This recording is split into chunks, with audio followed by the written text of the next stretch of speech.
MARVIN REDPOST, A Flying Birthday Cake by Louis Carr.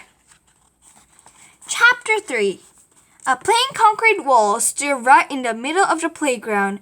It wasn't attached to anything. Sometimes Marvin wondered who built it and why. But he didn't complain. Wall ball was his favorite game. At recess, he got a line to play. I can't believe I have to sit next to Joe, Nick complained. Duh, what's an elephant? Asked Stuart. Then he and Nick cracked up. Joe was just nervous because he's new here, said Marvin. Duh, how much does my brain weigh? Asked Nick. Stuart laughed. His brain doesn't weigh anything, said Warren, who was in line in front of Stuart, because he doesn't have one. Marvin looked around to make sure Joe wasn't able to hear them. He saw Joe standing all by himself on the edge of the blacktop. He looked lost. Save my seat, said Marvin. He walked over to Joe. Hi, I'm Marvin. Joe smiled. Hello, Marvin. I'm Joe. How do you do? He held out his hand for Marvin to shake. Fine, said Marvin. He shook Joe's hand. Kids in Chicago were obviously more polite than they are here. You want to play wall ball? Marvin asked. I don't know how, said Joe. It's easy, said Marvin. Come on. He led Joe to the wall. Kenny and Stuart were now playing, and Nick was first in line.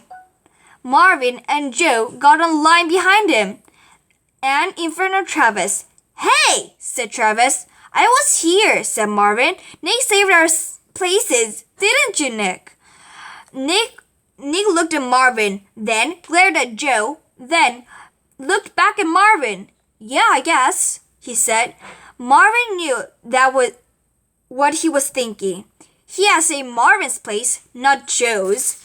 Stuart beat Kenny, and now it was Nick's turn. Nick rubbed his hands together and stepped into the court.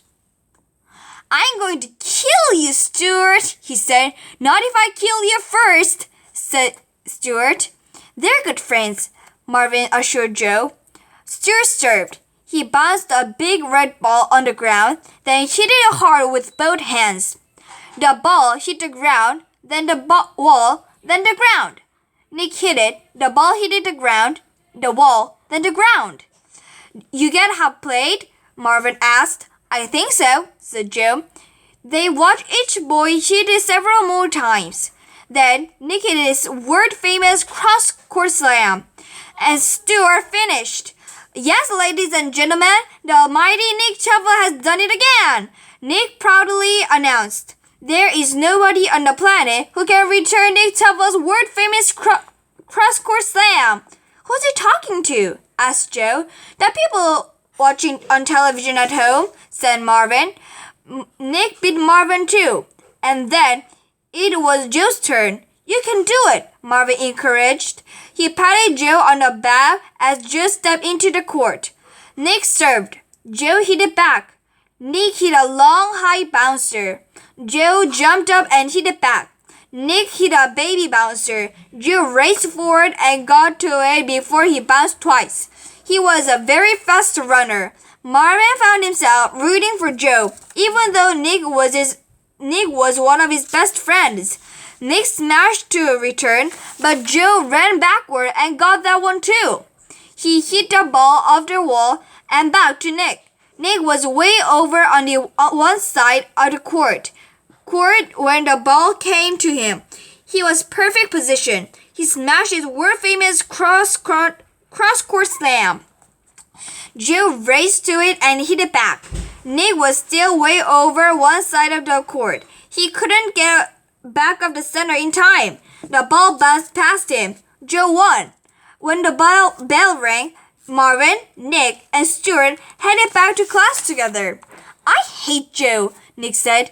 You're just mad because he beat you at wall ball, said Stuart. I am not, said Nick. Besides, I would have beaten him, but I wore my hands beating you and Marvin. Joe caught up to them, out of breath and smiling. That was fun! fun, he exclaimed. You haven't ever played wall ball before? Asked Stuart. No, that was my first time. Well, no wonder, Nick exclaimed. Beginner's luck.